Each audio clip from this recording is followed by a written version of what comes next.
हाय, मैं Rohini Sachin Panse, director of Aniya career education private limited.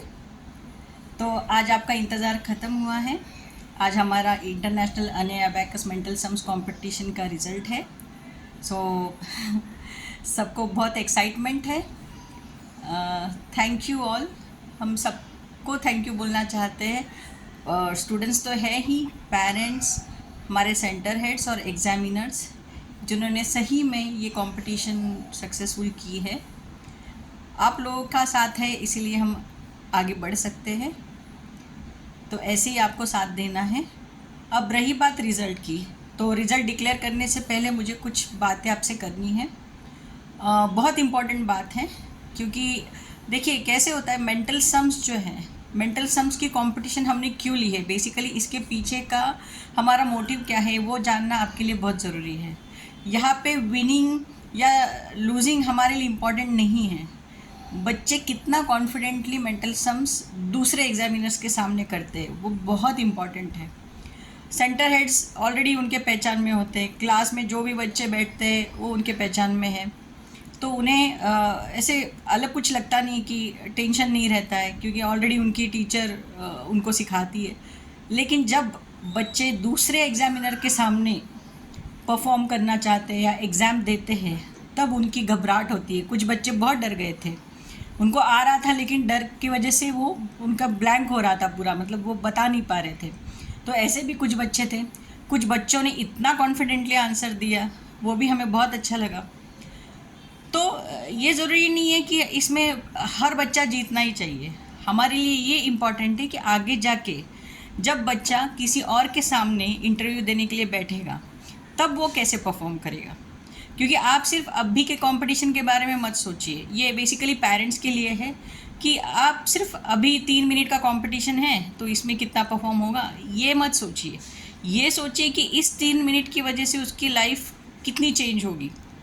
अगर हर competition में उन्होंने पार्ट लिया, दूसरे एग्जामिनर्स के सामने परफॉर्म किया, वैसे ही सेम उनका जब इंटरव्यू देने के लिए जाएंगे आफ्टर 10th, तो उनको एंट्रेंस एग्जाम्स देनी है, उस टाइम पे तो मेंटल सम्स यूज़ होगा ही होगा, क्योंकि स्पीड एंड एक्यूरेसी बहुत मैटर करती है। तो आप सिर्फ अभी के लिए मत सोचिए कि अभी बच्चे को प्राइज़ मिला नहीं तो नहीं ये क्लास छोड़ देंगे। ऐसे बहुत सारे पेरेंट्स की मेंटालिटी है, सॉरी टू से दिस, लेकिन अगर बच्चा जीता नहीं तो क्लास छोड़ा जाता है, तो ये गलत बात है ना।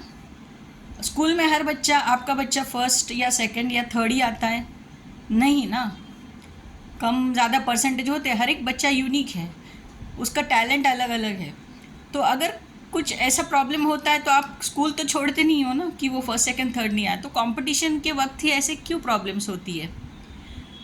फिर ये बोला जाता है कि इतनी इतनी फ़ीस ली है तो हमें क्या मिलेगा, 3 मिनट के लिए हम इतने फ़ीस दें। आप सिर्फ 3 मिनट के बारे में सोच रहे हो, आप ये नहीं सोच रहे हो कि इससे उसको कितना फ़ायदा होगा। सेम चीज़ जब आप बच्चे का 10th होता है, 8th होता है, 9th 10th के लिए आप 45 50 60,000 भी डालते हो, क्योंकि 10th में अच्छे मार्क्स आने चाहिए, करेक्ट। उसके बाद में जब 10th पास होता है तो उसको IIT JEE की एग्ज़ाम देनी होती है, उस टाइम पे 3.5-4 लाख रुपए डालते हो। तो उस टाइम पे आप नहीं सोचते हो कि ये बच्चा फर्स्ट नहीं आया तो कैसे होगा, नहीं, उसके करियर के बारे में सोचते हो, राइट। तो वही चीज़ का जो फाउंडेशन है वो अभी से है। अगर बच्चे ने मेंटल सम्स किया तो ही वो ये एंट्रेंस एग्ज़ाम्स वगैरह है वो क्रैक कर सकता है। आप उसके बारे में सोचिए। ये टेम्प्ररी स्टडीज़ नहीं है, अबैकस ये सब्जेक्ट नहीं है, ये टेक्निक है। तो जितना उनका स्पीड और एक्यूरेसी बढ़ेगा, उतना ही जब वो 10th के बाद एग्ज़ाम देंगे, कोई भी एग्ज़ाम हो, बैंकिंग एग्ज़ाम हो, IIT JEE का एग्ज़ाम हो, या कोई भी एग्ज़ाम हो, IAS का एग्ज़ाम हो, इन सब चीज़ों के लिए मेंटल सम्स बहुत इंपॉर्टेंट होंगे उनके लिए। क्योंकि इन बच्चों को कंपटीशन बहुत है, सेकंड्स पे उनका रैंकिंग जाता है। तो इसकी फाउंडेशन अभी से हम बिल्ड करेंगे तो जाके बच्चे परफॉर्म कर पाएंगे। आप सिर्फ अभी के परफॉर्मेंस के बारे में प्लीज़ मत सोचिए कि इसको आज प्राइज़ नहीं मिला तो इसको क्लास नहीं डालेंगे, या बच्चा अगर बोल रहा है आपको कि नहीं मुझे प्राइज़ नहीं मिला तो मुझे क्लास नहीं जाना है, तो ये गलत बात होगी। आप बीच में छोड़ोगे तो उसका ग्रोथ आपने पूरी तरीके से रुका दिया। क्योंकि हमारे लिए 100% ब्रेन डेवलपमेंट प्रोग्राम बहुत इंपॉर्टेंट है। उनका ब्रेन डेवलप होगा तो ऑटोमेटिकली आगे जाके आफ्टर 6th लेवल आपको बहुत ट्रेमेंडस प्रोग्रेस दिखेगी, और ये टेम्प्रेरी प्रोग्रेस नहीं होगी। ये परमानेंट है, उनके लाइफ टाइम लगने वाली चीज़ें हैं ये, आप प्लीज़ समझिए। क्योंकि ये ऐसा नहीं है कि चलो आज के दिन किया प्रैक्टिस और हो गई, कंपटीशन हो गई, अब छोड़ दिया। पेरेंट्स को मिनिमम 5 मिनट्स प्रैक्टिस लेना बहुत इंपॉर्टेंट है। क्योंकि बच्चे देखिए 2 आवर्स का क्लास होता है, तो 2 आवर्स जो भी सैटरडे संडे सेंटर हेड्स लेते हैं उस टाइम पे बच्चा जाता है, लेकिन 6 दिन तो आपके पास है ना बच्चा, तो वो प्रैक्टिस आपको लेनी ज़रूरी है। ये कंटिन्यूस प्रैक्टिस होगी तो ही बच्चा आगे बढ़ पाएगा, उसका ब्रेन डेवलप तभी होगा, लॉजिक उसका तभी बढ़ेगा, लिसनिंग एबिलिटी बढ़ेगी, कंसंट्रेशन बढ़ेगा। सिर्फ हम कंप्लेंट करते हैं कि नहीं मेरे बच्चे का कंसंट्रेशन नहीं हो रहा है, वो उसमें उसने कुछ प्रोग्रेस नहीं किया, लेकिन प्रोग्रेस क्यों नहीं किया, इसका कारण है हम एज अ पेरेंट कितना ध्यान देते हैं बच्चों पे, वो बहुत इम्पॉर्टेंट है। तो अगर आप अभी से अच्छे से प्रैक्टिस लेने लगे बच्चों की, तो आप फाउंडेशन बिल्ड कर रहे हो, आगे जाके सक्सेसफुल होने के लिए ये सब चीज़ें लगेंगी बच्चों को, आप प्लीज़ समझिए। क्योंकि अभी टेम्प्ररी छोड़ दिया क्लास तो आपने पूरी तरीके से उसको स्टॉप कर दिया, फिर ट्यूशन में जाएगा बच्चा, दूसरे क्लासेस में जाएगा, लेकिन करियर के लिए क्या फ़ायदा है उसका, कुछ नहीं।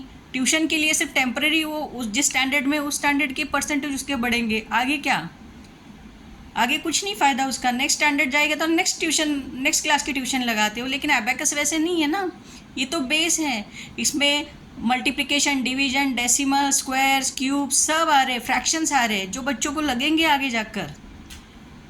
तो प्लीज़ आप सबसे यही रिक्वेस्ट है कि रिज़ल्ट पे मत जाइए, रिज़ल्ट डिक्लेयर होने के बाद ये सोचिए कि मेरे बच्चों को क्यों नहीं मिला। आप ये इस तरीके से सोचोगे तो पॉजिटिव थिंकिंग होगी कि मेरे बच्चों को क्यों नहीं मिला, तो मेरे बच्चों की प्रैक्टिस कम पड़ गई, मुझे थोड़ा एक्स्ट्रा प्रैक्टिस लेना चाहिए था, ये सोचिए ना। आप ये मत सोचोगे अरे मेरे बच्चे को मिला नहीं, लेकिन क्यों नहीं मिला उसका बेसिक रीज़न आपके पास ही है। आपने अच्छे से प्रैक्टिस ली होती तो बच्चे ने परफॉर्म किया होता, सही बात है। तो प्लीज़ सब पेरेंट्स से रिक्वेस्ट है कि आप मेंटल सम्स की प्रैक्टिस लीजिए, कंपलसरी 5 मिनट्स लीजिए। आप सिर्फ अभी के लिए मत सोचिए, इससे बच्चों का फ्यूचर बहुत ब्राइट होता है। ब्राइट इन द सेंस वो आगे जाके कोई भी एग्ज़ाम क्रैक कर सकता है।